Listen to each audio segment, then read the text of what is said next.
നമ്മള് ഈ കഴിഞ്ഞ ദിവസമാണ് കർത്താവ് 5 അപ്പം കൊണ്ട് 5000 പേരെ പോഷിപ്പിച്ചതായിട്ടുള്ള ദൈവവചന ഭാഗം നമ്മൾ ചിന്തിക്കാനായിട്ട് ഇടവരുന്നത്. അവിടെ നമ്മൾ പല കാര്യങ്ങളും അതിനെ സംബന്ധിച്ച് ചിന്തിക്കാനായിട്ട് ഇടയായിട്ട് തീർന്നു. എന്നാൽ ഇന്ന് നമ്മൾ കാണുന്ന ഭാഗം അത് കഴിഞ്ഞിട്ട് അല്പസമയം കഴിഞ്ഞിട്ട് ഉള്ള കർത്താവ് ചെയ്യുന്ന വേറൊരു മിറക്കിളാണ് ഇത്.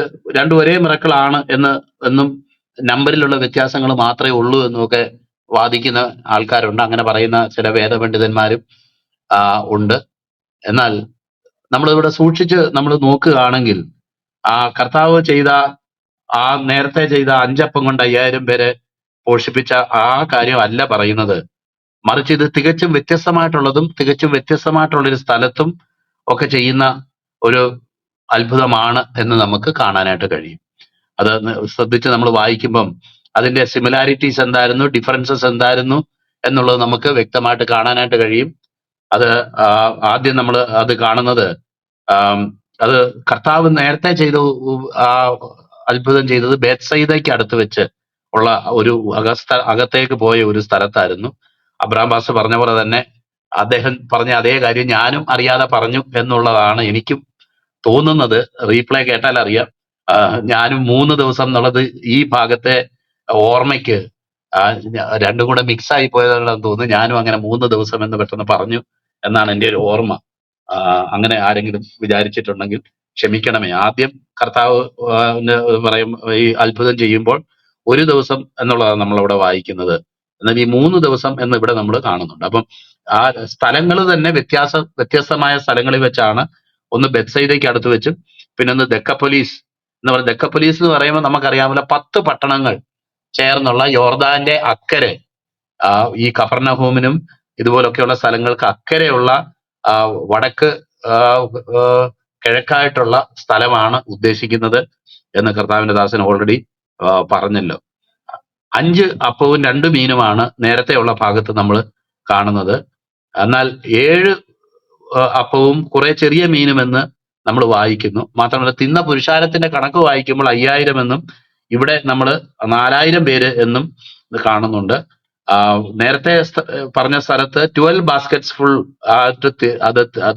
അത് ശേഷിച്ചത് എടുത്തു എന്നും വായിക്കുന്നുണ്ടെങ്കിൽ ഇവിടെ 7 ലാർജ് ബാസ്ക്കറ്റ്. അപ്പൊ നേരത്തെ ഉള്ളത് ചെറിയ ബാസ്ക്കറ്റ്, സ്മോൾ ബാസ്ക്കറ്റ്സ് ആയിരുന്നു. ഇത് വലിയ കൊട്ടയിൽ 7 ബാസ്ക്കറ്റ് അത് ശേഷിച്ചത് എടുത്തു എന്നും വായിക്കുന്നുണ്ട്. മാത്രമല്ല ഈ ഭാഗത്തെ സൂചിപ്പിക്കുന്ന നിലയിൽ അവിടുത്തെ കാലാവസ്ഥയും കൂടെ അവിടെ എഴുതി നമുക്ക് ഇൻഡയറക്റ്റ് ആയിട്ട് വായിക്കാൻ കഴിയുന്നത്. നേരത്തെ ഉള്ള സ്ഥലത്ത് വളരെ പുല്ലുണ്ടായിരുന്നു. അപ്പൊ ആ പുല്ല് വളരുന്ന നമുക്കറിയാം. ഇപ്പൊ മഴക്കാലമാണെങ്കിൽ മഴക്കാലത്ത് വളരെ പുല്ലൊക്കെ വളർന്നു നിൽക്കും. എന്നാൽ അവിടെ ചൂട് കൂടിയ സ്ഥലമാകുന്നതുകൊണ്ട് എത്ര പുല്ലൊക്കെ വളർന്നാലും മഴയോ അതുപോലുള്ള അനുകൂല കാലാവസ്ഥ മാറിക്കഴിയുന്ന ഉടനെ ആ പുല്ല് എല്ലാം കരിഞ്ഞു പോകും എന്ന് നമുക്ക് കാണാം. ഈ ഭാഗത്ത് പുല്ലിനെ പറ്റി ഒന്നും പറയുന്നില്ല. ഏകദേശം ഒരു 4 മാസത്തെ വ്യത്യാസം അതുകൊണ്ട് ഈ 2 അത്ഭുതങ്ങൾ തമ്മിൽ ഉണ്ടാകും എന്ന് നമുക്ക് ഊഹിക്കാവുന്നതേ ഉള്ളൂ. അങ്ങനെ ഇവിടെ പ്രത്യേകം ദെക്കപ്പൊലീസ് എന്ന് പറയുമ്പം ജാതികൾ കൂടുതൽ സ്ഥലത്ത് ഉണ്ടായിരുന്നതാണ്. അതിനെക്കുറിച്ച് നമുക്ക് തുടർന്ന് ചിന്തിക്കാം. അതേസമയം നേരത്തെ ചെയ്തത് യഹൂദന്മാര് ഉള്ള ഒരു സ്ഥലത്തായിരുന്നു എന്ന് നമുക്ക് കാണാനായിട്ട് കഴിയും. 1 ദിവസം 3 ദിവസം എന്നുള്ള വ്യത്യാസം നമ്മൾ കണ്ടല്ലോ. നേരത്തെ നമ്മൾ കാണുന്നിടത്ത് വായിക്കുന്ന ഇടയനില്ലാത്ത ആടുകളെ പോലെ കണ്ടപ്പോൾ എന്ന് വായിക്കുന്നുണ്ടെങ്കിൽ ഇവിടെ നമ്മൾ വായിക്കുന്നത് ഭക്ഷിപ്പാൻ ഒന്നുമില്ല, 3 ദിവസമായിട്ട് ഇവർ നമ്മുടെ പുറകെ നടക്കുന്നു എന്നുള്ളത് നമുക്ക് കാണാം. ഇതുപോലുള്ള പല വ്യത്യാസങ്ങൾ ഉള്ളത് കൊണ്ട് തന്നെ കർത്താവ് 2 അത്ഭുതമായിട്ട് തന്നെയാണ് ഈ അല്ലെങ്കിൽ 2 പ്രാവശ്യം ഒരേ അത്ഭുതം ചെയ്തതായിട്ട് തന്നെയാണ് നമുക്ക് കാണാവുന്നത്. എന്നാൽ അത്ഭുതകരമെന്ന് പറയട്ടെ, ഈ 4 മാസത്തെ വ്യത്യാസത്തിൽ ഒരേ അത്ഭുതം കർത്താവ് 2 പ്രാവശ്യം അതിന്റെ നേച്ചറിൽ സിമിലാരിറ്റി ഉള്ള 2 പ്രാവശ്യം അത് ചെയ്തെങ്കിൽ വീണ്ടും ആദ്യത്തെ പ്രാവശ്യം അങ്ങനെ സംഭവിച്ചെങ്കിലും വീണ്ടും ഒരു അവസരം വരുമ്പം ആൾക്കാരൊക്കെ ഉത്തരമില്ലാത്തവരായി തീരുക, ശിഷ്യന്മാരടക്കം. ഇതാണ് എന്നെ വളരെ അത്ഭുതപ്പെടുത്തിയ കാര്യം. അവര് പിടിച്ച് രാജാവാക്കാനൊക്കെ ഭാവിച്ച് ഇതുപോലെ അവരെ അമേസ് ചെയ്തതായിട്ടുള്ള ഒരു അത്ഭുതം അവിടെ നടന്നിട്ട് പിന്നെ കുറച്ച് മാസങ്ങൾ കഴിഞ്ഞപ്പോൾ, ദിവസങ്ങൾ കഴിഞ്ഞപ്പോൾ അതേപോലെ ഒരു സാഹചര്യം വന്നപ്പോൾ പിന്നെയും നമ്മൾ കാടിന്റെ നടുക്കാണല്ലോ, ഇവിടെ എന്നാ ചെയ്യും എന്നൊക്കെ പറയുന്ന ഒരു ഒരു കാര്യമാണ് എന്നെ ഏറ്റവും അധികം ആ ഭാഗം വായിച്ചപ്പം ചിന്തിപ്പിച്ചതായ കാര്യം. അപ്പൊ കർത്താവ് നമ്മുടെ ജീവിതത്തിൽ നമുക്ക് പലപ്പോഴും സംഭവിക്കുന്ന ഒരു കാര്യം അതാണ്.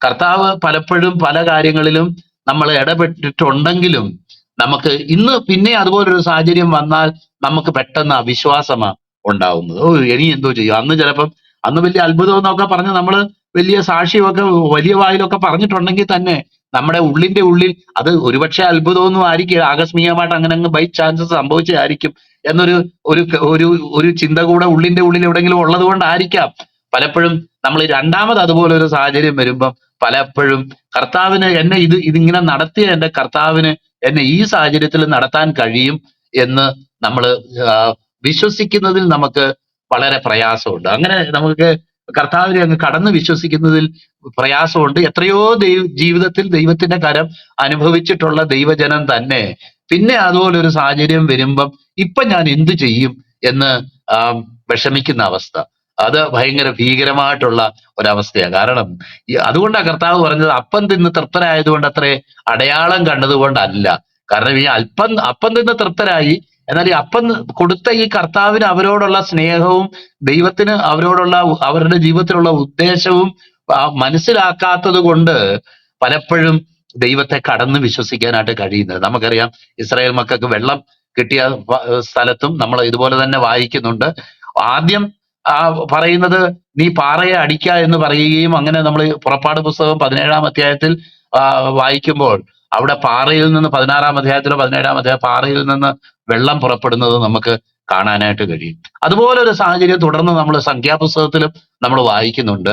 എന്നാൽ അവിടെ ചെല്ലുമ്പോൾ അവിടെ നമ്മൾ കാണുന്നത് പിന്നെയും അവിടെ ജനം പിറുപിറുത്തു, അവർക്ക് അവിശ്വാസം ഉണ്ടായി. അത് കാരണം നേരത്തെ ഇതുപോലെ പ്രവർത്തിച്ച ദൈവം നമ്മളെ കൈവിടത്തില്ല. ചെങ്കടലിനെ പിളർന്ന കർത്താവ് നമ്മളെക്കുറിച്ചൊരു ഉദ്ദേശമുണ്ട്. ഈ മരുഭൂമിയിൽ ഒന്നും നമ്മുടെ ശ്രേഷ്ഠത കൊണ്ടൊന്നും അല്ല, ദൈവകൃപയാൽ അവന്റെ നീട്ടിയ ഭുജത്താലും അവന്റെ വീര്യപ്രവർത്തികളാലും ഒക്കെ അവൻ നടത്തിയവരായ ദൈവം എന്നെ ഇന്നും നടത്താൻ വിശ്വസ്തനാണ് എന്ന് ഒന്ന് ഏറ്റു പറയാൻ പോലും സാധിച്ചില്ല എന്നുള്ളത്. എന്റെ പ്രിയ സഹോദരൻ ഒരു നമ്മുടെ ഐവി സിസ്റ്ററുടെ ഹസ്ബൻഡ് ബെനോ എന്ന് പറയുന്ന സഹോദരൻ എന്റെ കൂടെ കഴിഞ്ഞ ദിവസം ഒരു ദിവസം എന്റെ കൂടെ ഇവിടെ വന്ന് താമസിച്ച് കടന്നുപോയി. അപ്പൊ അദ്ദേഹം എന്നോട് പങ്കിട്ട ഒരു കാര്യമാ, ബ്രദറെ, ഇന്നത്തെ കാലത്ത് നമ്മൾ ദൈവത്തിന്റെ വചനത്തിൽ കാണുന്ന ഒരു രണ്ട് ടൈപ്പിലുള്ള ആൾക്കാരെ നമുക്ക് കാണാൻ കഴിയും എന്ന് പറഞ്ഞു. അദ്ദേഹം പറഞ്ഞത് എനിക്ക് വളരെ ബോധ്യപ്പെട്ടു. അത് അങ്ങനെ തന്നെയാണ് എന്ന് ബോധ്യപ്പെട്ടു. കാരണം നമ്മളെല്ലാം ഇപ്പം പൂർണ്ണതയുള്ളവർ, ജയിച്ചവർ, അല്ലെങ്കിൽ ജയിച്ച് നമ്മള് ഓവർകമേഴ്സ് എന്നൊക്കെ നമ്മൾ വായിക്കുന്നത് പോലെ, ഓവർകമേഴ്സ് എന്നൊക്കെ വായിക്കുന്ന പോലെ അവരൊക്കെ ഓവർകമേഴ്സ് അല്ലെങ്കിൽ വെളിപ്പാട് പുസ്തകത്തിൽ നമ്മൾ കാണുന്ന പോലുള്ള ജയിച്ചവർ എന്നൊക്കെ പറയുന്നത് ഏത് മാനദണ്ഡത്തിലാ പറയുന്നത്? എങ്ങനെയാണ് ഈ ജയിച്ചവർ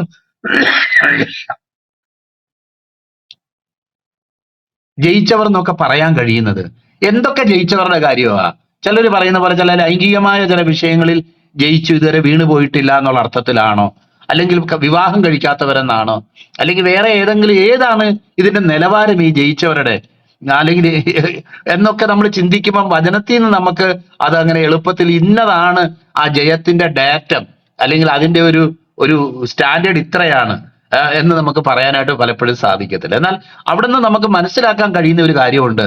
ക്രിസ്ത്യ ജീവിതം എന്ന് പറയുന്നത് ഒന്നും പ്രായോഗികമല്ല. ഇത് ഇത്രയ്ക്കേ ഉള്ളൂ. നമ്മുടെ പാസ്റ്റർമാരും നമ്മുടെ ഉപദേശിമാരും പ്രസംഗകരും ഒക്കെ അവരുടെ ജീവിതത്തിൽ വീഴ്ചയുണ്ട്. അതുകൊണ്ട് നമ്മുടെ ജീവിതത്തിൽ ഇതുപോലെ തട്ടിമുട്ടായിട്ടൊക്കെ പോകാൻ കഴിയത്തുള്ളൂ. പിന്നെ നമ്മളെന്തായാലും രക്ഷിക്കപ്പെട്ടു എന്ന് പറഞ്ഞാൽ നമ്മൾ ഇങ്ങനെ മുന്നോട്ട് പോവുകയല്ലാതെ ക്രിസ്തീയ ജീവിതത്തിൽ ഒരു ജയം ഇല്ല എന്ന് വിചാരിക്കുകയും ഇങ്ങനെ അങ്ങനെ അഡ്ജസ്റ്റ് ചെയ്തങ്ങ് പോകാമെന്ന് വിചാരിക്കുന്ന ഒരു കൂട്ടം, അവര് മാനസികമായിട്ട് പരാജയം അവര് സമ്മതിച്ചവരാ.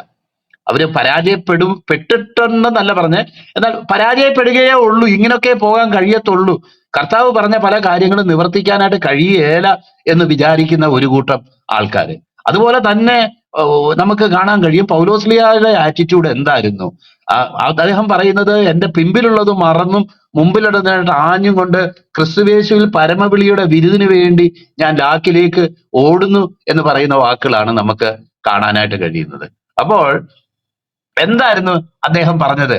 അദ്ദേഹം പിമ്പിലുള്ളതിനെ ഓർത്തുകൊണ്ട് അല്ലെങ്കിൽ തനിക്ക് ലാഭമായിരുന്നതൊക്കെയും ഛേദമെന്ന് എണ്ണിക്കൊണ്ട് ക്രിസ്തുവിന്റെ പരമവിളിയുടെ വിരുദിനായിട്ട് ലാക്കിലേക്ക് ഓടുന്ന ഒരു വ്യക്തിയായിരുന്നു അദ്ദേഹമെന്നും തുടർന്ന് അദ്ദേഹം അവിടെ പറയുകയാണ്, ഞാൻ പിടിച്ചിരിക്കുന്നു എന്ന് നിരൂപിക്കുന്നില്ല സഹോദരന്മാരെ, ഞാൻ പിടിച്ചിരിക്കുന്നു എന്ന് നിരൂപിക്കുന്നില്ല, എന്നാൽ ക്രിസ്തുവേശുവിനാൽ പിടിക്കപ്പെട്ടിരിക്കുന്നത് കൊണ്ട് അവസാനം വരെ അത് പിടിക്കാമോ എന്ന് വെച്ച് ഞാൻ പിന്തുടരുന്നതേ ഉള്ളൂ. നമ്മുടെ ഇടയിൽ തികഞ്ഞവരൊക്കെയും ഇങ്ങനെ തന്നെ ചിന്തിച്ചു കൊള്ളട്ടെ. അങ്ങനെ അല്ലാതെ ചിന്തിച്ചാലും ദൈവം നിങ്ങൾക്ക് ഇത് വെളിപ്പെടുത്തി തരും. കാരണം രണ്ട് നിലവാരത്തിൽ നമുക്കാകാൻ കഴിയും. മാനസികമായിട്ട് ഓൾറെഡി ഇതൊന്നും പൂർണ്ണതയൊന്നും എത്തത്തില്ല, പരാജയപ്പെടുകത്തേ ഉള്ളൂ. അതുകൊണ്ട് നമുക്ക് നമ്മുടെ പണ്ട് ഞാൻ കേട്ടിട്ടുണ്ട്, നമ്മുടെ നാട്ടിലുള്ള ഒരു സ്ഥലം, അത് എന്റെ മാതാപിതാക്കന്മാരുടെ ഒക്കെ ജന്മസ്ഥലമാണ്. അപ്പൊ അവരുടെ അടുത്തുനിന്ന് ഞാൻ കേട്ടിട്ടുള്ളത് ഈ കോത്താഴം എന്ന് പറയുന്ന ഒരു സ്ഥലം, അവർ വള്ളംകളിക്ക് പോയതായിട്ടുള്ള ഒരു ചരിത്രമുണ്ട്. അപ്പൊ ദൂരെ നിന്ന് ഈ ആറ് വളഞ്ഞൊഴുകുന്നത് കൊണ്ട് അവര് ദൂരത്തുനിന്ന് നോക്കിയപ്പം അവർക്ക് കണ്ടു ഈ ആറ് ഇവിടെ തീർന്നു. എടാ, നമ്മൾ എന്തിനാ ഇനി അങ്ങോട്ട് പോകുന്നേ? അവിടെ വള്ളംകളിയില്ല, ഒന്നുമില്ല. നമുക്ക് തിരിച്ച് വള്ളം തിരിച്ച് നേരെ നമ്മുടെ സ്ഥലത്തേക്ക് തന്നെ പോകാമെന്നും പറഞ്ഞ് വള്ളം തിരിച്ചു പോയ കഥയാണ് ഈ കോത്താഴത്തുകാർ വള്ളംകളിക്ക് പോയി എന്നുള്ളത് കൊണ്ട് പറയുന്നത്. ആ കോത്താഴത്തുകാർ ആ നാട്ടിലുള്ള ആരെങ്കിലും എന്നെ ശ്രദ്ധിക്കുന്നെങ്കിൽ ദയവായിട്ട് ക്ഷമിക്കണം, ഞാൻ നാടിനെ അപമാനിച്ച് പറഞ്ഞതൊന്നും അല്ല. പണ്ടേ ഉള്ള ഒരു പറച്ചിൽ ഇങ്ങനെ പറയുന്നതാ, കോത്താഴത്തുകാർ വള്ളംകളിക്ക് പോയതുപോലെ എന്ന് പറഞ്ഞതുപോലെ ലക്ഷ്യത്തിലെത്തുകയോ നോക്കുകയോ അല്ലെങ്കിൽ അതിൽ മുന്നോട്ട് പോകാനോ ധൈര്യപ്പെടാതെ ദൂരത്തുനിന്ന് തന്നെ പരാജയം സമ്മതിച്ച് മടങ്ങിപ്പോകുന്ന ഒരു ആറ്റിറ്റ്യൂഡ് പലപ്പോഴും നമ്മുടെ ജീവിതത്തിലുണ്ടാകും. എന്നാൽ പൗലോസ്ലിയ പറയുന്നത്, എനിക്കത് പിടിക്കാമോ എന്ന് വെച്ച് പിന്തുടരുകയാണ് ഞാൻ. അല്ലാതെ പത്രോസ്ലിയയ്ക്ക് തെറ്റുപറ്റിയിട്ടുണ്ട്, ഇന്ന ആൾക്കാർക്കൊക്കെ തെറ്റുപറ്റിയിട്ടുണ്ട്, അവരെക്കാളൊന്നും ഞാൻ ബെറ്റർ അല്ലല്ലോ, കർത്താവിന് നേരിട്ടുള്ള ശിഷ്യനല്ലല്ലോ, അതുകൊണ്ട് എന്നെ സംബന്ധിച്ച് ഞാൻ എക്സംഷൻ എനിക്കുണ്ട് എന്ന് വിചാരിച്ച് മുൻകൂർ ജാമ്യം എടുക്കുന്ന ഒരു പരിപാടിയല്ല ചെയ്തത്. മറിച്ച് എനിക്കും അത് പിടിക്കാമോ എന്ന് വെച്ച് കർത്താവിൽ നമുക്ക് ജയമുണ്ട് എന്നുള്ളത് ഒരു ദൈവത്തിന്റെ പൈതൽ അടിസ്ഥാനപരമായിട്ട് വിശ്വസിക്കേണ്ടതാണ്. അങ്ങനെ വിശ്വസിക്കാത്ത ഒരു വ്യക്തിക്ക് ആത്മീയ ജീവിതത്തിൽ മുന്നോട്ട് പോകാനായിട്ട് കഴിയത്തില്ല. ഇതൊക്കെ ഇത്രയ്ക്കേ ഉള്ളൂ, ഇത് പരാജയപ്പെടത്തേ ഉള്ളൂ, ഇതൊക്കെ ഇത്രയ്ക്കേ ഉള്ളൂ, അതുകൊണ്ട് ഞാനും ഇങ്ങനെ ഇതിനോടൊക്കെ അങ്ങ് ചേർന്ന് ലോകത്തോടും ജഡത്തോടും പിശാചിനോടും ഒക്കെ ഒന്ന് കോംപ്രമൈസ് ചെയ്ത് അങ്ങ് പോകാനേ എനിക്ക് പറ്റത്തുള്ളൂ എന്ന് തീരുമാനിച്ചവൻ പിന്നെ അവൻ ജയത്തെപ്പറ്റി എങ്ങനെയാ പറയുന്നത്? അപ്പം നമ്മുടെ ജീവിതത്തിൽ ദൈവം ആഗ്രഹിക്കുന്ന ഒരു വിഷയം ജയമുണ്ടെന്ന് വിശ്വസിക്കുകയും കർത്താവ് അതിനെപ്പറ്റി പറഞ്ഞ കാര്യങ്ങളിൽ വിശ്വസിക്കുകയും അത് ലക്ഷ്യമാക്കി അവസാന നിമിഷം വരെ ഓടാനായിട്ട് വിധിക്കപ്പെട്ടവരും വിളിക്കപ്പെട്ടവരുമാണ്. പകുതിക്ക് വെച്ച് പെട്ടിമടക്കാനായിട്ട് വിളിക്കപ്പെട്ടവരല്ല നമ്മൾ എന്നുള്ളത് എത്രയും. വെളിപ്പാട് പുസ്തകത്തിലെ ഈ ജയം നേടിയവർ എന്ന് പറയുമ്പോൾ അർത്ഥം എന്താ? ഇങ്ങനെയൊക്കെ പല വിധത്തിലുള്ള പ്രയാസങ്ങളിലൂടെയും പ്രതികൂലങ്ങളിലൂടെയും ഒക്കെ ദൈവസഭയ്ക്കോ ദൈവമക്കൾക്കോ കടന്നു പോകേണ്ടി വന്നാലും ആത്യന്തികമായിട്ട് കർത്താവിന്റെ നാമം ജയിക്കും, അവന്റെ സുവിശേഷം ജയിക്കും, അവന്റെ സത്യം ജയിക്കും, അവന്റെ രാജ്യത്വം നിത്യരാജ്യത്വമായിട്ട് തീരും. ദൈവത്തിന്റെ മക്കള് കർത്താവിനോട് കൂടെ വാഴും, അവർ ജയിക്കും, എല്ലാ പൈശാചിക ശക്തികളെയും ജയിക്കും എന്ന് വിശ്വസിക്കുക. പാപം, ലോകം, ജഡം, പിശാചിനെ എല്ലാം ജയിക്കുമെന്ന് വിശ്വസിക്കാൻ തക്കവണ്ണം അവർ ബാധ്യസ്ഥരാണ്. അല്ലാതെ എല്ലാവരും എഴുതി തോറ്റുപോയി, ഞാനും എഴുതി തോൽക്കത്തേ ഉള്ളൂ, അതുകൊണ്ട് ഞാൻ എഴുതാനേ പോകുന്നില്ല എന്ന് പറഞ്ഞ് എക്സാം സ്കൂട്ട് ചെയ്യുന്ന പിള്ളേരെ നമുക്കറിയാമല്ലോ. അപ്പൊ അവർ എന്തോ ചെയ്തടാ, ഞാനിന്ന് സ്കൂട്ട് ചെയ്തെന്ന് പറയും. എന്തോ പറഞ്ഞു കഴിഞ്ഞാൽ ഞാൻ പഠിച്ചില്ല, പഠിക്കാത്തതുകൊണ്ട് ഞാൻ എഴുതിയില്ല, എഴുതിയാൽ ഞാൻ തോക്കും എന്ന് എനിക്കറിയാം, അതുകൊണ്ട് എഴുതുന്നില്ല. ഈ ഒരു ആറ്റിറ്റ്യൂഡ് പലപ്പോഴും ഒരു ശരിയായ ആറ്റിറ്റ്യൂഡ് അല്ല. ഇന്നാരെയൊക്കെ നോക്കിക്ക്, അവരെയൊക്കെ നോക്കി അങ്ങ് ഡിസ്കറേജ്ഡ് ആയിട്ട് അങ്ങ് നിൽക്കാനായിട്ട് ഞാൻ തീരുമാനിച്ചേക്കുക എന്ന് പറയുന്നത് എത്ര എത്ര എത്ര മോശപ്പെട്ട ഒരു കാര്യമാണെന്ന് നമ്മൾ ഓർക്കണം. അപ്പം ആരാ ജയിക്കുന്നവർ? ജയിക്കുമെന്ന് വിശ്വസിക്കുന്നവരാ ജയിക്കുന്നവര്. അതാ ദൈവത്തിന്റെ വചനം പറയുന്നത്. അല്ലാതെ ഒരു പെർഫെക്ഷനെ കുറിച്ചല്ല ഇവിടെ. പെർഫെക്ഷനെ കുറിച്ച് അല്ല എന്ന് പറയുമ്പോൾ എല്ലാം ഒന്നുമില്ലാതെ ക്രിസ്തുവിനെ പോലെ ആയി തീർന്നോ, പറ്റുമോ എന്ന് അത്ഭുതപ്പെടുന്ന ഒരു നിലവാരത്തിലല്ല. മറിച്ച് കർത്താവ് അത് പറഞ്ഞു, അവനാൽ ഞാൻ പിടിക്കപ്പെട്ടു, എനിക്കും അത് പിടിക്കാമോ എന്ന് വെച്ച് അവസാനം വരെ ഞാൻ പിന്തുടരും എന്നുള്ള ഒരു നിശ്ചയദാർഢ്യവും ലക്ഷ്യത്തിലും ആ ഒരു ദൈവമക്കള് മുന്നോട്ട് പോകേണ്ടത്. അപ്പം നമുക്ക് അറിയാമല്ലോ, ഞാൻ ഈ പുറപ്പാട് പുസ്തകത്തിലെ കാര്യം പറഞ്ഞുകൊണ്ടിരിക്കുമ്പോഴാണ് ഞാനിത് പറഞ്ഞത്. കാരണം രണ്ടാമത്തെ പ്രാവശ്യം മോശയ്ക്ക് പോലും പ്രവേശിക്കാൻ കഴിയാതിരുന്ന കാര്യം നമുക്കവിടെ കാണാം. പാറയോട് കൽപ്പിക്ക എന്ന് പറഞ്ഞപ്പോൾ 2 പ്രാവശ്യം പാറയെ അടിക്കുന്നത് കാണുകയും അത് ദൈവത്തിന് ഇഷ്ടപ്പെടാതെ വരികയും ഓരോ നമ്മുടെ ജീവിതത്തിന്റെ അനുഭവങ്ങളിലും ഇന്നലെ ദൈവം ചില വിഷയങ്ങൾ സോൾവ് ചെയ്തതിനുള്ള ബന്ധത്തിലല്ല നമ്മൾ ജീവിതത്തിൽ ഇന്ന് ദൈവം സോൾവ് ചെയ്യാൻ ആഗ്രഹിക്കുന്നത്. അത് പലപ്പോഴും നമ്മൾ പാരമ്പര്യമായിട്ട് അങ്ങനെ നമ്മൾ വിശ്വസിക്കും. ഇന്നലെ അങ്ങനെയാ ചെയ്തത്, ഒരടിയാ കൊടുത്തത്, അതുകൊണ്ട് ഇന്ന് 2 അടി അങ്ങ് കൊടുത്തേക്കാം എന്നൊക്കെ വിചാരിച്ചു പോകുന്ന നമ്മുടെ മാനുഷികമായിട്ടുള്ള ഒരു ചിന്ത മാത്രമാണ്. എന്നാൽ God has got every day A new way of dealing with these things. ഈ ഇങ്ങനെയുള്ള വിഷയങ്ങളോട് ഇടപെടാനും ഇങ്ങനെയുള്ള വിഷയങ്ങളെ സോൾവ് ചെയ്യാനുമായിട്ട് എല്ലാ ദിവസവും ദൈവം ഒരു യുണീക്കായിട്ടുള്ള തന്റെ പദ്ധതിയും നമ്മുടെ വിശ്വാസ ജീവിതത്തിൽ നമ്മൾ കൂടുതൽ ക്രിസ്തുവിനെ അറിയുന്ന ഒരു നിലവാരത്തിലാണ് കാര്യങ്ങളോട് ഇടപെടാനായിട്ട് ആഗ്രഹിക്കുന്നത്. അതുകൊണ്ട് ഒരടി കൊടുത്തവനെ ഇനി 2 അടിയും, 2 അടി കൊടുത്തവനെ ഇനി 3 അടിയും കൊടുക്കാനായിട്ട് നിൽക്കുകയല്ല ചെയ്യേണ്ടത്. ദൈവത്തിന്റെ ശബ്ദം കേൾക്കുകയാണ് ഇത്തരം കാര്യങ്ങൾ ചെയ്യേണ്ടത്. ഞാൻ പറഞ്ഞുകൊണ്ട് വന്ന വിഷയം, ഇങ്ങനെയുള്ള സമയത്ത് കർത്താവ് നേരത്തെ ചെയ്ത ഈ കർത്താവ് വിശ്വസ്തനെന്ന് പറയേണ്ടതാ. നമുക്കറിയാമല്ലോ, ഈ ഏറ്റുപറച്ചില്ല പലപ്പോഴും തെറ്റി. ഇന്നലെ തന്നെ ഏറ്റുപറച്ചിലിന്റെ പ്രാധാന്യം ഇന്നലെ നമ്മൾ ചിന്തിക്കാനിടയായി തീർന്നു. ഇസ്രായേൽ മക്കൾക്ക് സംഭവിച്ച കാര്യം എന്താ? ഒറ്റുനോക്കാൻ പോയ 2 പേര് ഒഴിച്ച് ബാക്കി എല്ലാരും അവര് മരുഭൂമിയിൽ പട്ടുപോകാനുള്ള കാരണം എന്താ? അവര് പറഞ്ഞത് വല്ലോ അസത്യം വല്ലോ ആണോ? പറഞ്ഞതൊന്നും അസത്യമൊന്നും അല്ലായിരുന്നു. കനാന്യ രഥങ്ങള്, ഇരുമ്പ് രഥങ്ങൾ ഉണ്ടായിരുന്നു. മല്ലന്മാർ അഹിമാൻ, തൽമായി, ശേഷായി ഒക്കെ അവിടെ ഉണ്ടായിരുന്നു. ഓരോ വിരലിലും കാലിലും ഒക്കെ ഓരോ എക്സ്ട്രാ വിരലുള്ള 24 വിരലുള്ള ആൾക്കാരുണ്ടായിരുന്നു. അവരെ കണ്ടപ്പോൾ ഞങ്ങൾക്ക് ഞങ്ങളെ തന്നെ വെട്ടുക്കിളികളായി തോന്നി. ഇതൊക്കെ പരമ യാഥാർത്ഥ്യമാണ്. എന്നാൽ അതിനോട് കൂടെ ചേർക്കേണ്ട ഒരു വാക്കും കൂടെ, ഒരു കൺഫെഷനും കൂടെ ഉണ്ടായിരുന്നു. ഇതൊക്കെയാണെങ്കിലും ഈ ഫറവോന്റെ വലിയ ശക്തിയെ തകർത്ത് അവന്റെ എല്ലാ പിടിച്ചു വെക്കാനുള്ള ശ്രമങ്ങളെയും പാഴാക്കിക്കൊണ്ട് ചെങ്കടൽ കടത്തി ശത്രുവിനെ ന്യായം വിധിച്ച് നമ്മളെ നടത്തിക്കൊണ്ടുവന്ന ഈ ദൈവത്തിന്, ഈ മരുഭൂമിയിൽ ഇത്രയും നാള് നമ്മളെ പോറ്റിയ ഈ ദൈവത്തിന്, ഈ അഹിമാനും തൽമായിയും ശേഷായിയും അല്ല, ഈ വലിയ മുന്തിരിക്കൊല കൊണ്ടുവരുന്ന 2 പേര് ചുമന്നുകൊണ്ട് വരുന്ന മുന്തിരിക്കൊലയല്ല, ഇതൊന്നും, ഇങ്ങനെയുള്ള സ്ഥലമൊക്കെ ദേശം ബഹു വിശേഷമായിരിക്കുന്നു. എന്നാൽ ഈ അത്ഭുതമാനായ ദൈവത്തിന് ഇതൊന്നും സാധിക്കാത്തതില്ല എന്നും കൂടെ നമ്മൾ ആഡ് ചെയ്യണമായിരുന്നു. നമ്മൾ പലപ്പോഴും നമ്മുടെ ഹ്യൂമൻ പെർസ്പെക്റ്റീവിലുള്ള ചില കാര്യങ്ങൾ മാത്രമേ വിശദീകരിക്കത്തുള്ളൂ. ബ്രദറെ കാര്യം ഇങ്ങനെയാണ്, ബ്രദറെ കാര്യം അങ്ങനാണ്, എനിക്കെതിരെ കൊമ്പ് കുലുക്കുന്നു, എന്നെത്താണ്ട് വാ പൊളിച്ച് തിന്നാൻ വരുന്നു, ഞാനതിൽ പെട്ടുപോകും ബ്രദറെ, പ്രാർത്ഥിക്ക് ബ്രദറെ എന്ന് പറഞ്ഞ് എത്രയോ അപേക്ഷിക്കുന്ന പല അനുഭവങ്ങളുണ്ട്. കാരണം കാണുന്നത് ഈ ഹ്യൂമൻ ആയിട്ടുള്ള ഇത് മാത്രമാണ് കാണുന്നത്. എന്റെ ദൈവം ആരാണെന്നുള്ള ഒരു വെളിപ്പെടുത്തലും കൂടെ അതിന്റെ കൂടെ വേണം. എൻ മനമേ യഹോവയെ വാഴ്ത്തുക, എന്റെ സർവാന്തരംഗവുമേ അവന്റെ വിശുദ്ധ നാമത്തെ വാഴ്ത്തുക, എൻ മനമേ യഹോവയെ വാഴ്ത്തുക, അവന്റെ ഉപകാരങ്ങളൊന്നും മറക്കരുത് എന്നുള്ള ഒരു വെളിപ്പെടുത്തലും കൂടെ അതിന്റെ കൂടെ വേണം. അതിന്റെ പേരാ വിശ്വാസം എന്ന് പറയുന്നത്. അല്ലാതെ വിശ്വാസം എന്ന് പറയുന്നത് കണ്ണും പൂട്ടി അത് നടക്കും എന്ന് പറയുന്നതല്ല. എന്നെ ഇതുവരെ നടത്തിയ ഈ ദൈവത്തെ ഞാൻ അറിഞ്ഞു, ഈ ദൈവത്തിന്റെ സ്വഭാവത്തെ ഞാൻ അറിഞ്ഞു, ഈ ദൈവത്തിന്റെ സ്നേഹത്തെ ഞാൻ അറിഞ്ഞു. ഈ ദൈവം എന്നെ കൈവിടുകയില്ല. നമ്മൾ പാട്ടിൽ പാടുന്ന പോലെ, ഈ ദൈവം എന്നുമെന്നേക്കും നമ്മുടെ ദൈവമല്ലോ, ഈ ദൈവം എന്നുമെന്നേക്കും നമ്മുടെ ദൈവമല്ലോ, ജീവകാലം മുഴുവനും അവൻ നമ്മെ നൽവഴിയിൽ നടത്തും, ജീവകാലം മുഴുവനും അവൻ നമ്മെ നൽവഴിയിൽ നടത്തും. പാടുവിൻ സഹജരെ, കൂടുവിൻ കുതുകര, തേടുവിൻ പുതിയ സംഗീതങ്ങളെ. എന്തൊരു ശ്രേഷ്ഠമായ പാട്ടാ!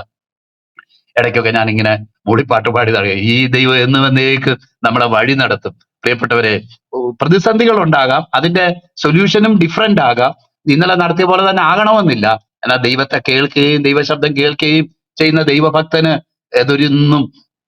അതൊന്നും ഒരു വിഷയമല്ല എന്നുള്ളത് കാണാനായിട്ട് കഴിയും. ഇവിടെ കാണുന്നത് അവര് പിന്നെയും ഏതാണ്ട് ഒരു പുതിയ കാര്യം കാണുന്നു എന്നുള്ളത് പോലെ അങ്ങ് അത്ഭുതപ്പെടുക. എന്നാൽ തിരിഞ്ഞു നോക്കി ഈ കർത്താവിനെ വിശ്വസിക്കാൻ തക്കണം. ഇങ്ങനൊക്കെ നടത്തിയ എന്റെ ദൈവം, ഈ വിഷയത്തിലും കർത്താവിനൊരു സൊല്യൂഷൻ ഉണ്ട് എന്ന് അവിടെ കൺഫസ് ചെയ്യുന്നതായിട്ട് നമുക്ക് കാണാനായിട്ട് കഴിയത്തില്ല എന്നുള്ള ഒരു കാര്യമാണ് ഞാൻ ഇത്രയും നേരം ഞാൻ ഹൈലൈറ്റ് ചെയ്തുകൊണ്ടിരുന്നത്. നോക്കിയാട്ടെ, അപ്പൊ നമ്മുടെ ജീവിതത്തിൽ നമുക്ക് തിരിഞ്ഞു നോക്കി ഈ ദൈവം എന്നെ കൈവിടുകയില്ല എന്ന് നമുക്ക് ഉറപ്പോടെ വിശ്വസിക്കാനായിട്ട് കർത്താവ് നമ്മളെ ഈ ദിവസങ്ങളിൽ സഹായിക്കട്ടെ എന്ന് ഞാൻ പ്രാർത്ഥിക്കുക. മാത്രമല്ല, നമുക്കറിയാം ജാതികളോട് കർത്താവ് സുവിശേഷം അറിയിച്ചില്ല, ജാതികളൊന്നും കർത്താവിന്റെ ലിസ്റ്റിൽപ്പെട്ടതായിരുന്നില്ല. സുവിശേഷം യഹൂദന്മാർക്ക് വേണ്ടി മാത്രമായിരുന്നു, അത് ചിതറിപ്പോയതിൽ യഹൂദന്മാരെ കളക്ട് ചെയ്യാനുള്ള ഒരു പരിപാടി മാത്രമായിരുന്നു എന്ന് പറയുന്നവർ കണ്ണു തുറന്ന് വായിക്കേണ്ട ഒരു കാര്യമാണ്. കർത്താവ് ജാതികൾ തിങ്ങിപ്പാർത്ത ഈ ദക്കപ്പോരി ദേശത്ത് കർത്താവ് കടന്നുപോയി, കർത്താവ് സുവിശേഷം അറിയിച്ചു, കർത്താവ് അനേകരെ സൗഖ്യമാക്കി എന്നൊക്കെ ഉള്ളത് കണ്ണു തുറന്ന് വായിക്കേണ്ടതാ. കാരണം നമ്മൾ നേരത്തെ വായിച്ചതുപോലെ 10-ാം അധ്യായത്തിൽ നിങ്ങൾ ജാതികളുടെ അടുക്കൽ പോകരുത്, ഇസ്രായേൽ മക്കളുടെ ഭവനങ്ങളിൽ മാത്രം കടന്നു പോകണം എന്നുള്ളൊരു വാക്യം പറഞ്ഞതോടുകൂടെ കർത്താവ് ജാതികൾക്കല്ലേ എതിരായിരുന്നു, സുവിശേഷീകരണത്തിന് എതിരായിരുന്നു എന്നൊക്കെ നരേഷൻ പറയുന്ന കുറച്ച് ആൾക്കാരും, പിന്നെ ബൈബിള് വായിച്ചു നോക്കാത്ത കുറച്ചു പേർക്ക് അതൊക്കെ ശരിയാണല്ലോ, അത് അങ്ങനെ പറഞ്ഞിട്ടുണ്ടല്ലോ, ആ വാക്യവും പൊക്കിപ്പിടിച്ചുകൊണ്ട് നടന്ന എത്ര പേരുണ്ട്, എത്ര ആൾക്കാരുണ്ട്, എത്ര ബുദ്ധിമാന്മാരുണ്ട്, ഇന്നും പൊക്കിപ്പിടിച്ചുകൊണ്ട് നടക്കുന്നവരുണ്ട്. ആ ചോദിച്ച ചോദ്യത്തിന് ആർക്കും ഇവിടെ ഉത്തരം പറയാൻ കഴിഞ്ഞില്ല. ചിലര് പറയുന്നത്, ബ്രദറുകൾ എന്നോട് സംസാരിക്കത്തില്ല, എന്നെ പേടിയാ. പേടിയാണെങ്കിൽ പോയി, ഇവരൊക്കെ ഏത് വിഡ്ഢികളുടെ സ്വർഗത്തിലാണ് ജീവിക്കുന്നത് എന്ന് ഞാൻ ആലോചിക്കുക. ബുദ്ധിയില്ലാത്ത മൗഢ്യതർക്കം ശണ്ട ജനിപ്പിക്കുന്നുവെന്ന് അറിഞ്ഞ് അതിൽ നിന്ന് ഒഴിഞ്ഞു നിൽക്കാമെന്ന് ദൈവത്തിന്റെ വചനം പറയുന്നുണ്ട്. അതനുസരിച്ച് ജീവിക്കാനാണ് നമ്മളൊക്കെ ആഗ്രഹിക്കുന്നത്. അല്ലാതെ വെറുതെ ഇരുന്നുകൊണ്ട് എന്തെങ്കിലുമൊക്കെ പറയുകയും മറ്റു മനുഷ്യരെ അനാവശ്യം പറയുകയും മറ്റു മനുഷ്യരെ കരുതേച്ച് കാണിക്കുകയും ഒക്കെ ചെയ്യുന്ന പരിപാടിയല്ല നമുക്ക് അടിസ്ഥാനപരമായിട്ട് ചെയ്യാനുള്ളത്. വെളിച്ചം പകരുന്ന നിലയിൽ ദൈവവചനത്തിൽ നിന്നും ദൈവാത്മാവ് നമ്മളോട് സംസാരിക്കുന്നതനുസരിച്ചും നമുക്ക് ചില കാര്യങ്ങൾ പറയാൻ എന്നല്ലാതെ ഒരു മനുഷ്യനെ അധിക്ഷേപിച്ചുകൊണ്ടും ഇടിച്ചു താത്തിക്കൊണ്ടും അവരെ കരിവാരി തേച്ചുകൊണ്ടും എന്തെങ്കിലും പറയാനായിട്ട് ദൈവവചനത്തിൽ വ്യവസ്ഥയില്ല. നമ്മളങ്ങനെ പറയരുത്. അപ്പം ഒരു കാര്യം ശ്രദ്ധിക്കണം, അങ്ങനെ നമ്മളൊരു ഒരു ഒരു ഒരു ആത്മസംയമനത്തിൽ പാലിച്ച് ഇരിക്കുമ്പോഴാ പലരും ചോദിക്കുന്നു, നിങ്ങൾക്ക് എന്നെ പേടിയാ അല്ലേ? അതെ, പേടിയാ സഹോദര, താങ്കളെ പേടിയാ, നിങ്ങളെ പോലുള്ളവരെയൊക്കെ പേടിയാ. കാരണം ഒരേ ഉറവയിൽ നിന്ന് അനുഗ്രഹവും ശാപവും വരുന്നത് പോലുള്ള നിങ്ങളുടെ സംസാരത്തെയൊക്കെ പേടിയാ. നിങ്ങൾ എന്തെങ്കിലും പറഞ്ഞാൽ തിരിച്ചു പറയാൻ നമുക്ക് പറ്റുമോ? അതൊക്കെ കേട്ട് നിന്നുകൊണ്ട് പോകാനല്ലേ കഴിയത്തുള്ളൂ. പേടിയാ. നമുക്കതുപോലെ ആത്മീയമായിട്ട് ഈ നിലയിലുള്ള ചില ലാംഗ്വേജ് ഉപയോഗിക്കാൻ പറ്റുമോ? ഒരിക്കലും കഴിയത്തില്ല. എന്നാൽ നിങ്ങളൊക്കെ കണ്ണു തുറന്ന് വായിക്കണം. കർത്താവ് എന്തിനാ ലോകത്തിലേക്ക് കടന്നു വന്നത് എന്നുള്ളത് വ്യക്തമായിട്ട് വായിക്കുകയും തിരിച്ചറിയുകയും ചെയ്യേണ്ട ദൈവവചന ഭാഗങ്ങളാണ്. ഈ രണ്ടാമത്തെ അത്ഭുതം നടക്കുന്ന ഈ സ്ഥലം ജാതികൾ തിങ്ങിപ്പാർക്കുന്ന ഒരു സ്ഥലമാണ്. അവിടെ നേരത്തെ പറഞ്ഞതുപോലെ എന്റെ അപ്പം എടുത്ത് നായ്ക്കുട്ടികൾക്ക് കൊടുക്കുകയില്ലാന്ന് വല്ലോ കർത്താവ് പറഞ്ഞോ? അപ്പൊ കർത്താവ് ഒരു സ്പെസിഫിക് ഉദ്ദേശത്തോടു കൂടെയാണ് അത് പറഞ്ഞത് എന്നുള്ളത് വളരെ വ്യക്തമല്ലേ? അല്ലെങ്കിൽ ഇവരോടൊക്കെ പറയണ്ടേ, യഹൂദന്മാരായിരുന്നെങ്കിൽ ഞാൻ അപ്പം ഒക്കെ തന്നേനെ. എന്നാൽ ഈ 3 ദിവസമായിട്ട് അവര് പുറകെ നടക്കുക. ഈ 3 ദിവസമായിട്ട് ഈ പുറകെ നടന്നതിന്റെ കാര്യം എന്താ? പലപ്പോഴും യഹൂദന്മാർക്ക് ഇച്ചീച്ചയായിട്ട് തോന്നുന്നുണ്ടെങ്കിൽ തന്നെ ഇതാ ഈ ജനമൊക്കെ കർത്താവിന്റെ വാക്ക് കേട്ടപ്പോൾ, കർത്താവിന്റെ വചനം കേട്ടപ്പോൾ 3 ദിവസമായിട്ട് കർത്താവ് അവിടെ ശിഷ്യന്മാര് പറയുക, കൊടുങ്കാട്ടിന്റെ നടുവിൽ, ഈ കാടിന് നടുവിൽ നമുക്ക് എവിടെ നിന്ന് ഭക്ഷണം കൊടുക്കും? ഈ 3 ദിവസം എന്താ പ്രിയപ്പെട്ടവരെ ഈ ക്ഷീണം അറിയാതിരുന്നേ? നമുക്ക് തന്നെ അറിയാം, നമ്മൾ നേരിട്ട് ഇപ്പൊ കർത്താവിനെ കണ്ടിട്ടില്ല, അങ്ങനെയുള്ള അനുഭവം ഒന്നും നമുക്കില്ല. എന്നാലും ദൈവവചനം ധ്യാനിച്ച് പ്രാർത്ഥിച്ചിരിക്കുമ്പം മണിക്കൂറുകൾ, ദിവസങ്ങൾ പോകുന്നത് അറിയത്തില്ല എന്നുള്ളത് നമ്മുടെയൊക്കെ അനുഭവമാണ്. അത് എന്നെ മാത്രമോ അല്ലെങ്കിൽ ഇവിടെ ഇരിക്കുന്ന ചില ദൈവദാസന്മാരെ മാത്രമോ ഉയർത്തി പറയാനായിട്ട് ആഗ്രഹിക്കുന്ന കാര്യമല്ല, നമ്മുടെ എല്ലാവരുടെ അനുഭവം അതാ. ചില ദിവസങ്ങളിൽ ഞാൻ ഉപവസിച്ച് ദിവസങ്ങൾ പോയതുപോലും എനിക്കറിയത്തില്ല. ഒന്ന് ആവശ്യത്തിന്റെ നീഡ്, അത് ലോകപ്രകാരമുള്ള ആവശ്യമല്ല, ദൈവഗീതം അറിയാനുള്ള ഒരു ആഗ്രഹത്തിൽ ചില ദിവസങ്ങൾ തന്നെ ഞാൻ ഇരുന്നത് ഞാൻ അറിയത്തില്ല. കാരണം അതുപോലെ ഭക്ഷണം പോലും വേണ്ട എന്ന് തോന്നുന്ന ഒരു നിലവാരത്തിൽ കടന്നു പോകുന്ന ഒരു അനുഭവം. ദൈവവചനത്തിൽ ധ്യാനിച്ചുകൊണ്ടും പ്രാർത്ഥിച്ചുകൊണ്ടും ദൈവവചനത്തിന്റെ വെളിപ്പാടിന്റെ തുറക്കപ്പെട്ട സ്വർഗത്തിന് കീഴിലെ ഷെക്കേന ഗ്ലോറിയിൽ നമ്മുടെ അതിന്റെ കീഴിലായിരിക്കുമ്പം നമുക്ക് പലപ്പോഴും ഈ മനുഷ്യൻ അപ്പം കൊണ്ട് മാത്രമല്ല ദൈവത്തിന്റെ വായിൽ നിന്ന് വരുന്ന സകല വചനം കൊണ്ടും ജീവിക്കുന്നു എന്നുള്ളത് നമ്മുടെയൊക്കെ അനുഭവമാണ്. പല ദൈവഭക്തന്മാരുടെ അനുഭവമാണ്. അതിനുവേണ്ടി സമയം വേർതിരിക്കുന്നവര് ഒരിക്കലും നിരാശപ്പെട്ടു പോയിട്ടില്ല. ഞാൻ ഒരു 2 ദിവസം ഉപവസിച്ച് പ്രാർത്ഥിച്ചു, അല്ലെങ്കിൽ ചില ദിവസങ്ങൾ ദൈവസന്നിധിയിൽ ഇരുന്നു, അതെനിക്കൊരു നഷ്ടമായി എന്ന് പറഞ്ഞിട്ടുള്ള ഒരു വ്യക്തിയെ ഞാൻ കണ്ടിട്ടില്ല. ഞാൻ ഇതുവരെ കണ്ടിട്ടില്ല. എന്റെ ജീവിതത്തിലും എനിക്ക് പറയാൻ കഴിയത്തില്ല. കാരണം ഒരു വ്യക്തിയുടെ ഹൃദയത്തോട് ഇടപെടുകയും അവന്റെ അവസ്ഥയെ വെളിപ്പെടുത്തുകയും അവന്റെ പാപാവസ്ഥയെ വെളിപ്പെടുത്തുകയും എന്നാൽ കർത്താവ് അവരെ അവരെ ആ അവസ്ഥയിൽ നിന്ന് രക്ഷിക്കാനും നിത്യജീവനിലേക്ക് നയിക്കാനും കഴിയുന്ന മശീഹയാണെന്ന് അവർക്ക് വ്യക്തമാക്കി കൊടുക്കുകയും ചെയ്യുന്ന, നിത്യജീവന്റെ പാത തുറന്നു കൊടുക്കുന്ന. ഞാൻ പലപ്പോഴും ഓർക്കാറുണ്ട്, ഞാൻ ഇവിടെ പറഞ്ഞിട്ടുണ്ട് പലപ്പോഴും, ഞാൻ രക്ഷിക്കപ്പെട്ടു വന്നപ്പം അക്ഷരാഭ്യാസമില്ലാത്ത, വചനം വായിക്കാൻ പോലും അറിയാത്ത ചെമ്പുപണിക്കാരനായിട്ടുള്ള ഒരു അച്ചാൻ അന്ന് എന്റെ അടുത്ത നഗരത്തിലെ സഭയിലുണ്ടായിരുന്നു. പലപ്പോഴും ഇടയ്ക്കൊക്കെ അവിടെ പോയി സഭായോഗം കൂടാനൊക്കെ ദൈവം എനിക്ക് ഇടയാക്കിയിട്ടുണ്ട്. അച്ചാൻ ഇങ്ങനെ കണ്ണു അടച്ച് ഇങ്ങനെ നമ്മൾ പ്രസംഗിച്ചുകൊണ്ടിരിക്കുമ്പോൾ എന്തോ തിന്നോണ്ടിരിക്കുന്നത് പോലെ ഇങ്ങനെ വായിക്കുകയാണെങ്കിൽ തിന്നോണ്ട് ചവച്ചുകൊണ്ടിരിക്കുന്നത് കാണാം. അപ്പം ആരോ ചോദിച്ചു, എന്താ അച്ഛാ ഇങ്ങനെ ചവച്ചുകൊണ്ടിരിക്കുന്നത്? അത് ഞാൻ ദൈവവചനം ഭക്ഷിച്ചുകൊണ്ടിരിക്കുക എന്ന് പറഞ്ഞത് ഞാൻ എനിക്ക് പലപ്പോഴും ഓർക്കാറുണ്ട്. വളരെ നിഷ്കളങ്കനായിട്ടുള്ള, എന്നാൽ ഈ വായിക്കാനോ എഴുതാനോ അറിയത്തില്ലെങ്കിൽ പോലും ദൈവവചനത്തിലെ പല കാര്യങ്ങളും ഗ്രഹിക്കുകയും അങ്ങനെ ഒരു പരിജ്ഞാനമുള്ള ഒരു ദൈവത്തിന്റെ ദാസൻ ഇപ്പോഴും ഞാൻ ഓർക്കുന്നുണ്ട്. അപ്പം ഇതിനൊന്നും നേരത്തെ പറഞ്ഞ പോലുള്ള വലിയ ഇത് ഈ പറഞ്ഞ പാണ്ഡിത്യമോ ഒന്നും വേണ്ട ഈ ദൈവവചനം ഗ്രഹിക്കാനായിട്ട്. അപ്പം ഈ ഏരിയയിൽ കർത്താവ് വേല ചെയ്തു, ശുശ്രൂഷ ചെയ്തു, തന്റെ അത്ഭുതം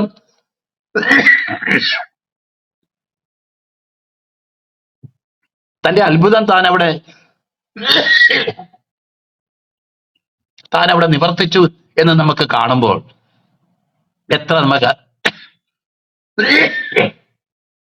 കുറെ ദിവസമായിട്ടുള്ള ഒരു ചുമയാണ്, നമുക്ക് എത്ര അത്ഭുതകരമായിട്ട് അത് തോന്നും എന്ന് ഞാൻ പറയാനായിട്ട് ആഗ്രഹിക്കും. എന്ന് മാത്രമല്ല, ജാതികളെ കുറിച്ച് ദൈവത്തിനൊരു പദ്ധതി ഇല്ലായിരുന്നു എന്ന് ഒളിഞ്ഞും തെളിഞ്ഞും നമ്മുടെ ഇടയിൽ പറയുന്ന ചില ഡോക്ടർമാരും ഒക്കെ ഉണ്ട്. അവരാരാന്നൊന്നും ഞാൻ പറയുന്നില്ല. അവരുടെ ചരിത്രം പരിശോധിച്ച് നോക്കിയാൽ അറിയാം. ദൈവം ചില ആൾക്കാരെ തള്ളിക്കളഞ്ഞേക്കുകയാണ്, അവര് ദൈവത്തിന്റെ പദ്ധതിയിൽ ഇല്ല എന്ന് പറഞ്ഞിട്ടുള്ള ചരിത്രം പരിശോധിച്ച് നോക്കുമ്പോൾ നമുക്ക് കാണാനായിട്ട് അങ്ങനെയുള്ളവരുണ്ടായിരുന്നു. എന്നാൽ കർത്താവിനുള്ള പ്രധാനമായിട്ടുള്ള പദ്ധതി തന്നെ ഈ സകല ലോകത്തെയും കുറിച്ചുള്ളതായിരുന്നു, അല്ലാതെ കുറച്ച് ഇസ്രായേൽ മക്കൾ എന്ന് പറയുന്ന ആൾക്കാരെ കുറിച്ച് മാത്രമുള്ളതല്ലായിരുന്നു. ഇപ്പൊ നമുക്കറിയാവില്ലേ, വലിയൊരു വലിയൊരു സദ്യക്ക് പോയാൽ അവിടെ വിളമ്പുകാരെന്ന് പറയുന്ന കുറച്ച് പേരുണ്ട്. അപ്പൊ അവർ വളരെ ചുരുക്കം പേരായിരിക്കും. എന്നാൽ ഈ വിളമ്പുകാർക്ക് ഇരുന്നോണ്ട് തിന്നാനാണോ ആ സദ്യ മുഴുവൻ ഒരുക്കിയേക്കുന്നത് എന്ന് പറഞ്ഞതുപോലെ എനിക്ക് ഈ അത്തരം വാദം പറയുന്നവരോട് തിരിച്ചു പറയാനുള്ളതായിട്ടുള്ള കാര്യം, തന്റെ പുത്രനായ ക്രിസ്തു അല്ലെങ്കിൽ യേശു കർത്താവ് ഈ ലോകത്തിൽ ജഡാവതാരം എടുക്കാൻ തക്കവണ്ണം ദൈവം തെരഞ്ഞെടുത്ത ഒരു വ്യക്തിയാണ് അബ്രഹാം എന്ന് ഉള്ളതല്ലാതെ അബ്രഹാമിന്റെ വേറെ ഏതെങ്കിലും ഒരു പ്രത്യേകത കൊണ്ടാണ്, അദ്ദേഹത്തിന്റെ ശ്രേഷ്ഠത കൊണ്ടാണ് ദൈവം അദ്ദേഹത്തെ തെരഞ്ഞെടുത്തതെന്ന് ഒരിക്കലും പറയാനായിട്ട് കഴിയത്തില്ല. അദ്ദേഹം തന്നെ ഏറ്റുപറയേണ്ടിയിരുന്ന കാര്യം, ഞാൻ ഒരു ദേശാന്തരിയായ ഒരു അരാമ്യനായിരുന്നു, ഒരു വടിയോടുകൂടെ ഞാൻ ഈ യാബോക്ക് കടന്നു എന്നൊക്കെയാണ് ഇസ്രായേൽ മക്കള് ഏറ്റുപറയേണ്ടിയിരുന്ന ചില ഏറ്റുപറച്ചിലുകൾ എന്നുള്ളത് ആവർത്തന പുസ്തകം വായിക്കുമെന്ന്. അപ്പൊ അദ്ദേഹം ഒരു അരാമ്യനായിരുന്നു. അരാമ്യര് ലോകത്ത് ഇല്ലാത്തവരൊന്നും അല്ലായിരുന്നു, അന്നുള്ള ആൾക്കാർ തന്നെ ഈ അരാമ്യര്.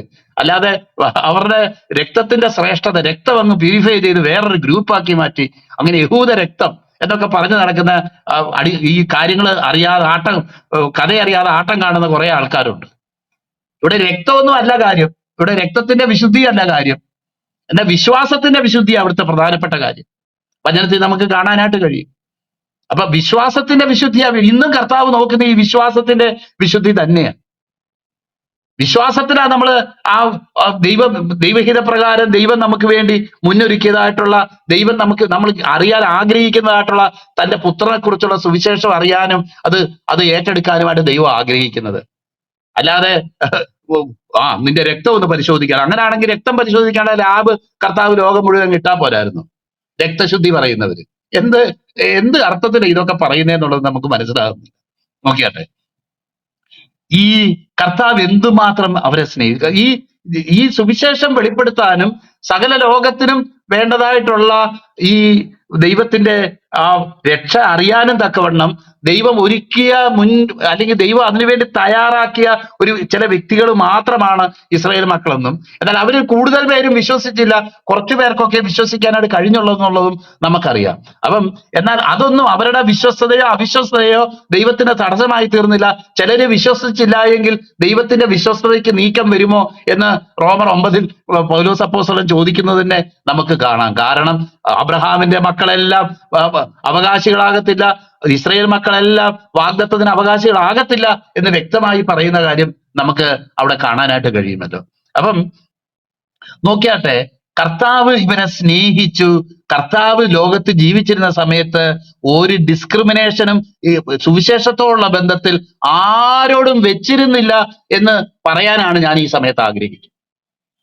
യഹൂദന്മാരുടെ അടുത്തേക്ക് വന്നു, അവരുടെ അടുത്തേക്ക് ആളയച്ചു, ഭവനങ്ങളിലൊക്കെ കടന്നുപോയി, ശിഷ്യന്മാര് വരാൻ പോകുന്ന സുവിശേഷത്തിന്റെ അല്ലെങ്കിൽ അവർക്കൊരു മശീഹ വന്നിരിക്കുന്നു എന്നുള്ള സദ്വാർത്ത അവരെ അറിയിച്ചു. അതൊക്കെ ശരി തന്നെയാണ്. അതേസമയം തന്നെ അതിന്റെ തൊട്ടടുത്ത അധ്യായങ്ങളിൽ തന്നെയാണ് കർത്താവ് ഈ ഫിലിപ്പിന്റെ കൈസേരിയയിലും സോരിലും സീദോനിലും ഈ പറയുന്ന ദെക്കപ്പൊലീസിലും ഒക്കെ കടന്നുപോയി സുവിശേഷം അറിയിക്കുന്നതെന്ന് നമ്മൾ മനസ്സിലാക്കേണ്ടത് വളരെ ആവശ്യമാണ്. അത് വളരെ ആവശ്യം. അത് ഒരിക്കലും കർത്താവ് അതിനെ തിരിച്ചൊന്നും അല്ലെങ്കിൽ അത് വിരോധമായിട്ട് ഒന്നും കർത്താവ് ചെയ്തില്ല. കർത്താവ് എല്ലാ മനുഷ്യരെയും ഒരുപോലെ സ്നേഹിച്ചു. വിശേഷിച്ച് നമ്മൾ ഓർക്കണം, ജാതിയിൽപ്പെട്ട ചില വ്യക്തികള് അവര് ആ സുവിശേഷത്തിൽ വിശ്വസിക്കേണ്ടതും ഏറ്റുപറയേണ്ടതായ നിലയിൽ ഏറ്റുപറയുകയും ചെയ്തപ്പോൾ അവരുടെ വിശ്വാസത്തെ മുക്തകണ്ഠം പ്രശംസിക്കുകയാണ് ചെയ്തത്. ഇതുപോലൊരു വിശ്വാസം ഇസ്രായേലിൽ പോലും കണ്ടിട്ടില്ല. അതിന്റെ അർത്ഥം എന്താ? ഇസ്രായേലിൽ ആയിരുന്നു ഈ വചനവും വാഗ്ദത്തവും ആരാധനയും പിതാക്കന്മാരും ഒക്കെ ഉള്ള വ്യക്തികൾ എന്നുള്ള നിലയ്ക്ക് അവരായിരുന്നു ഈ ഇതുപോലൊരു വിശ്വാസം പ്രകടിപ്പിക്കേണ്ടത്. അവര് പ്രകടിപ്പിക്കാത്ത സാഹചര്യത്തിലും പ്രിയ സഹോദരങ്ങളെ നിങ്ങൾ പ്രകടിപ്പിച്ചു എന്ന് അവരെ പ്രശംസിക്കുന്നതാ നമുക്ക് കാണാൻ കഴിയുന്നത്. അല്ലാതെ നീ ഒരു രണ്ടാം തരം സിറ്റിസണാ, നീ അപ്പുറത്തോട്ട് മാറി നിൽക്ക്, അല്ലെങ്കിൽ നീ ഇച്ചിരി ഒരു വെളിപ്പാട് അകലെയൊക്കെ പോ എന്നുള്ള നിലയിലൊന്നും കർത്താവ് ഇടപെട്ടില്ല എന്നുള്ളത് നമ്മളെ അത്ഭുതപ്പെടുത്തുന്നതായിട്ടുള്ള ഒരു കാര്യമല്ലേ. അത് നോക്കിയാട്ടെ, ഞാൻ വാക്കൊന്ന് വിരമിക്കട്ടെ. നോക്കിയാട്ടെ, ഇതേ കാര്യം തന്നെ മർക്കോസിന് സുവിശേഷം 8-ാം അധ്യായം 1 മുതൽ 13 വരെ ഉള്ള ഭാഗങ്ങളിൽ നമ്മൾ വായിക്കുന്നുണ്ട്. തുടർന്ന് ദൈവവചനം സംസാരിക്കാനായിട്ട് ഞാൻ ബിജോ ബ്രദറിനെ ക്ഷണിച്ചുകൊണ്ട് ഞാൻ എന്റെ വാക്കുകളിൽ നിന്ന് വിരമിക്കുന്നു.